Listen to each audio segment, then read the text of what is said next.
Halo teman-teman semua, bagaimana kabarnya? Semoga selalu dalam keadaan sehat dan tetap semangat. Oke, pada kesempatan kali ini, Ibu akan menjelaskan materi transformasi bagian dilatasi. Tapi nggak semua materi dilatasi akan Ibu jelaskan di video kali ini. Nah, apa sih yang akan Ibu jelasin di video kali ini? Nah, kalian pernah nggak sih ketemu sama rumus ini waktu lagi belajar materi dilatasi? Terus pernah nggak sih kalian bertanya-tanya gitu ya?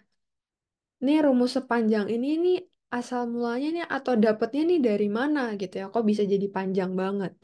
Nah, kita akan coba bahas penemuan rumus dilatasi yang panjang ini di video kali ini. Tapi sebelumnya, Ibu akan memberikan sedikit pengantar terkait dengan materi dilatasi untuk teman-teman semua. Nah, apa itu dilatasi? Dilatasi adalah transformasi yang mengubah ukuran suatu bangun tanpa mengubah bentuknya. Jadi kata kuncinya di dilatasi adalah mengubah ukuran, gitu ya. Ukurannya bisa kan ubah menjadi lebih besar atau lebih kecil, seperti itu, gitu ya. Tapi bangunnya tetap sama. Jadi kalau misalkan bangun awalnya berupa segitiga sama kaki, maka hasil akhirnya juga akan setelah didilatasi atau diperbesar akan menjadi segitiga sama kaki. Nggak akan berubah jadi segitiga-segitiga yang lain seperti itu. Nah, di sini ada sedikit ilustrasi terkait dengan dilatasi. Jadi di sini Ibu punya sebuah foto gitu ya, pas foto siswa Korea, bukan artis Korea, tapi siswa Korea. Pas fotonya ini ukuran awalnya adalah 2 cm kali 3 cm. Kemudian nih pengen diperbesar gitu ya, mau ditempel di tembok kamar gitu ya, supaya kelihatan terpampang jelas gitu ya, diperbesarnya sebesar 100 kali. Nah, gimana nanti ukuran hasil perbesarannya? Caranya adalah cukup kalian mengalihkan ukuran yang sudah diberikan 2 cm dan 3 cm dengan 100. 100 di sini adalah sebagai faktor skalanya, teman-teman. Jadi 2 dikali 100 dan 3 dikali 100. Sehingga diperoleh hasil perbesarannya adalah 200 cm dan 300 cm. Atau kalau kalian mau ubah ke dalam ukuran meter, itu bisa jadi 2 meter dan 3 meter. Seperti itu gitu ya. Besar sekali ya yang kalau ukuran cuma pas foto kecil gitu ya masuk ke dalam dompet. Nah, sekarang bisa ditempel di tembok kelihatan jelas. Gitu. Nah, untuk materi dilatasi ini ada dua jenis, teman-teman. Ya, dilatasi ini ada dua jenis. Yang pusatnya 0,0 dan pusatnya A, B. Kalau 0,0 ini biasa juga disebut sebagai titik pangkal, gitu ya. Kalau A, B ini apa sih, Bu? A, B ini adalah semua titik kecuali 0,0, gitu ya. Misalkan kalian punya titik 1,2 atau minus 5,3 atau setengah koma seperempat, gitu ya. Jadi semua titik kecuali 0,0. Di sini faktornya sama, sama-sama faktornya adalah yang diberikan adalah K. Kalau misalkan pusatnya 0,0 nih gampang ya, cuma tinggal kalian kaliin doang, kayak yang tadi, kayak pas foto yang tadi. Tinggal 2 kali 100, eh, 3 kali 100 gitu ya. Nah, di sini juga sama, K-nya tinggal dikalikan untuk titik X dan titik Y. Seperti itu. Nah, gimana kalau misalkan sekarang pusatnya berubah nih, nggak di 0,0? Berarti kalian akan punya rumusnya adalah sepanjang ini, gitu ya. Nah, bagaimana sih ngebaca rumus ini? Nah, di sini, gitu, atau dari bagaimana sih ngebaca rumus ini? Nah, nanti Ibu akan coba jelaskan di slide berikutnya. Dan bagaimana rumus ini bisa ditemukan? Nah, ini akan Ibu jelaskan, gitu ya. Jadi rumus ini nih kalau kalian baca nih titik awalnya gitu ya, titik awalnya adalah X, Y. Titik awal adalah X, Y. Ini didilatasi gitu ya. P ini dilatasi dengan pusat A, B dengan faktor skalanya adalah K. Di sini menghasilkan bayangan itu ada dua pastinya ya. Di sini dipisahkan dengan tanda koma. Jadi yang panjang di depan ini adalah X aksennya dan yang di belakang ini adalah Y aksennya. Gitu ya kan punya X aksen, Y aksen. K dikali X min A ditambah A untuk X aksen dan Y aksennya adalah K dikali Y kurang B ditambah B. Nah, artinya apa sih? Jadi kalau misalkan dilatasi dengan pusat A, B ini kalian sedang melakukan 3 step, teman-teman. Step yang pertama kalian adalah melakukan translasi atau pergeseran. dengan komponen pergeseran adalah minus A dan minus B. Kemudian yang kedua adalah kalian melakukan dilatasi, diperbesar atau diperkecil, dan dengan faktor skala K. Dan yang ketiga adalah translasi lagi. Nah, kenapa bisa kayak gitu, Bu? Kenapa bisa sampai ada 3 step? Jadi step yang pertama itu adalah kalian geser dulu gitu ya. Jadi kita punya sebenarnya itu kita cuma punya satu rumus ya, modal awal kita. Modal awal kita tadi adalah X, Y gitu ya. Kalau misalkan eh, titik dilatasinya adalah titik pangkal gitu ya. Titik pangkal itu adalah 0 gitu ya, 0,0 dan faktor skalanya adalah K, berarti A aksennya tadi kita punya adalah A aksen yang kita punya adalah KX, sorry, KX, KY. Seperti itu, KX, KY. Nah, jadi kita akan membawa, kenapa sih perlu ditranslasi? Kita akan membawa titik yang pusat A, B itu ke titik pangkal. Jadi kita mundurkan atau kita geser ke belakang. Jadi di sini makanya komponen translasinya adalah minus, minus A sama minus B. Kemudian setelah digeser ke titik pangkal 0,0, kita akan mendilatasikan. Kita mulai perbesar atau perkecil. Berarti kita kalikan dengan K gitu ya. Makanya di sini titik pangkal jadi KX, KY. Nah, setelah diperbesar atau diperkecil, maka kita kembalikan lagi ke titik pusat yang diberikan. Makanya hasil translasinya pakai komponennya ini kebalikan dari minus A dan minus B. Yaitu A sama B. Seperti itu. Nah, kita akan coba buktiin gitu ya. Melalui 3 step ini apakah terbukti rumus yang di kotak warna pink ini gitu ya. Jadi kita punya titik awalnya itu adalah, maaf, kita punya titik awalnya adalah X, Y. Kemudian step pertama kita adalah mentranslasikan ya, berarti T sama dengan minus A dan minus B. Berarti kita punya bayangan yang pertama, ini belum bayangan akhirnya gitu ya. Bayangan pertamanya adalah X ditambah sama minus A, koma, Y ditambah sama minus B. Seperti itu.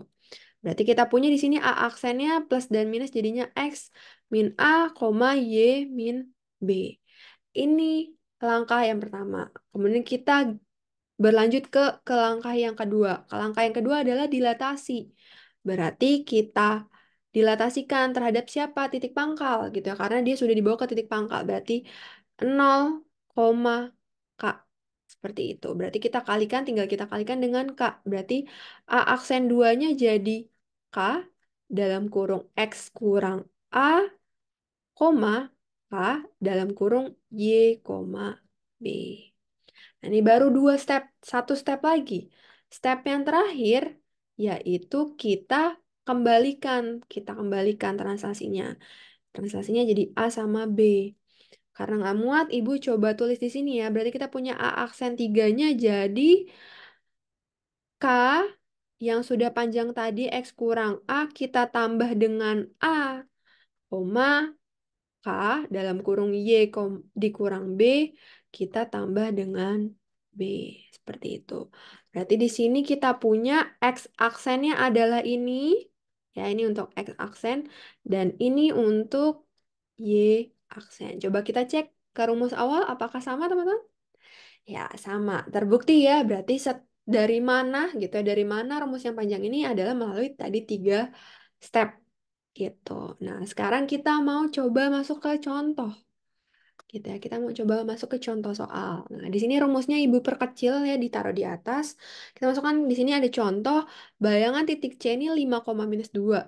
Didilatasi dengan pusatnya ini enggak 0,0 tapi 3,6 faktornya adalah -2. Berarti karena di sini 2 berarti akan diperbesar tapi karena dia minus berarti akan terbalik.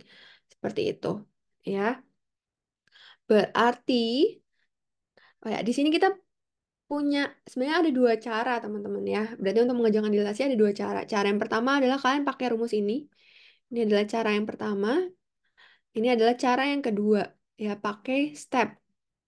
Ya, ini cara yang kedua yaitu berarti kita melakukan 3 kali transformasi. Pertama translasi, kedua dilatasi, kemudian translasi lagi. Nah, kita akan coba keduanya ya. Apakah menghasilkan hasil yang sama? Gitu. Nah, berarti kita di sini punya C. Kita coba cara yang pertama dulu. Cara pertama yaitu pakai langsung masukin rumus gitu ya. C itu ada 5, minus 2. Kita dilatasi dengan pusatnya adalah 3,6 dan faktornya adalah minus 2. Kita masukkan sesuai dengan rumus. Nah, sebelumnya kita tentuin dulu ini adalah X, ini Y, ini A, ini B, dan ini K-nya. Gitu. Berarti kita punya di sini C aksennya adalah K, berarti minus 2 dikali X-nya adalah 5, kita kurang dengan 3, ditambah dengan 3, koma K-nya itu adalah minus 2, kali Y-nya adalah minus 2 kurang 6 ditambah sama 6. Seperti itu. Berarti kita punya C aksen adalah minus 2 dikali 5 kurang 3 adalah 2 ditambah 3, koma minus 2 kali minus 2 kurang 6 adalah minus 8 tambah 6. Berarti kita punya C aksen adalah minus 2 kali 2 itu adalah minus 4 ditambah 3, minus 4 ditambah 3 adalah minus 1, koma minus 2 kali minus 8, minus 16 ditambah 6 adalah minus 10. Gitu ya, minus 16 ditambah 6 berarti minus 10. Ini adalah hasil pakai cara pertama. Nah, sekarang kita mau cek kalau kita pakai cara yang kedua. Cara kedua, berarti kita akan punya sampai 3 kali gitu ya, sampai aksen 3. Berarti C yang pertama 5, minus 2. Pertama kita translasi dulu nih, translasi dengan minus A, minus B. Berarti T-nya adalah minus 3 sama minus 6. Berarti kita punya C aksen yang pertama adalah 5 ditambah minus 3, minus 2 ditambah sama minus 6. Berarti C aksen jadinya 5 tambah minus 3 itu 2, minus 8 ya teman-teman. Oke, ini C aksen yang pertama. Setelah C aksen yang pertama berarti kita dilatasi gitu ya. 2, minus 8. Dilatasinya itu adalah 0, faktornya adalah minus 2. Berarti kita punya C aksen 2. Hasil perkaliannya 2 kali minus 2, minus 8 kali minus 2. Berarti C aksennya adalah minus 4, minus 16. Oke, kita udah punya kedua sekali lagi ya. Berarti C aksen, C aksen 2-nya minus 4, minus 16. Kita translasikan, kita kembalikan ke awal. Itu 3,6. Seperti itu. Jadi kita punya C aksen 3 menjadi minus 4 ditambah 3 dan minus 16 ditambah sama 6. Jadi kita punya C aksen 3-nya adalah minus 1, minus 10. Nah, terbukti ya teman-teman mau pakai cara satu atau cara dua, hasilnya adalah sama. Tergantung teman-teman lebih suka mana. Lebih suka yang pakai rumus, berarti teman-teman harus mengingat rumusnya atau berdasarkan pengertiannya gitu ya. Translasi kebalikannya, kemudian dilatasi, kemudian dikembalikan lagi. Seperti itu. Nah, semoga teman-teman paham ya. Nah, di sini Ibu punya soal yang bisa kalian kerjakan. Di sini Ibu punya segitiga ABC dengan titik yang sudah diberikan, kemudian didilatasi dengan pusatnya 2, minus 3 dan faktor skalanya 3. Nah, berapa sih hasil bayangannya? Berapa untuk A aksen, berapa untuk B aksen, dan berapa untuk C aksen?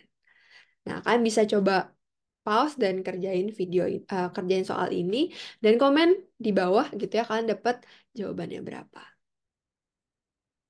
Sekian penjelasan kali ini, semoga bermanfaat untuk teman-teman semua. Sampai jumpa di video berikutnya.